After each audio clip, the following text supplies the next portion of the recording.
பிரயாக்ராஜில் மகா கும்பமேளாவுக்காக நிரந்தரமான அடிப்படை கட்டமைப்புகள் அவசியம் என்று சமாஜ்வாதி தலைவர் அகிலேஷ் யாதவ் வலியுறுத்தியுள்ளார்.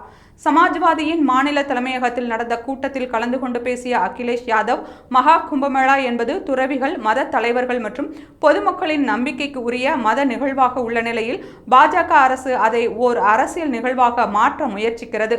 மகா கும்பமேளாவிற்கு வரும் பக்தர்களின் கூட்டத்தை நிர்வகிப்பது, பக்தர்களுக்கான போக்குவரத்து வசதிகளை ஏற்பாடு செய்வது மற்றும் குளிப்பதற்கான சுத்தமான தண்ணீரை வழங்குவது உள்ளிட்ட அடிப்படை விஷயங்களில் பாஜக அரசு தோல்வியடைந்துவிட்டது. கங்கை நீர் தொடர்பான மத்திய மாசு கட்டுப்பாட்டு வாரியம் மற்றும் தேசிய பசுமை தீர்ப்பாயம் கொடுத்த அறிக்கைகள் பாஜக அரசாங்கத்தின் தோல்வியை காட்டுகிறது.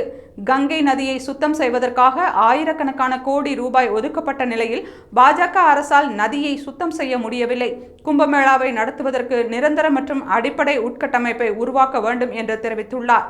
மேலும் கும்பமேளாவை ஏற்பாடு செய்ய மத்திய மற்றும் உத்தரப்பிரதேச அரசுகள் இணைந்து 2 லட்சம் கோடி ரூபாய் நிதியை உருவாக்க வேண்டும் என்றும், மகா கும்பமேளாவிற்கான உட்கட்டமைப்பு மற்றும் போக்குவரத்து வசதிகளை மேம்படுத்த ஒதுக்கப்பட்ட 2 லட்சம் கோடி ரூபாயை செலவு செய்ய வேண்டும் என்றும் அகிலேஷ் யாதவ் கூறினார்.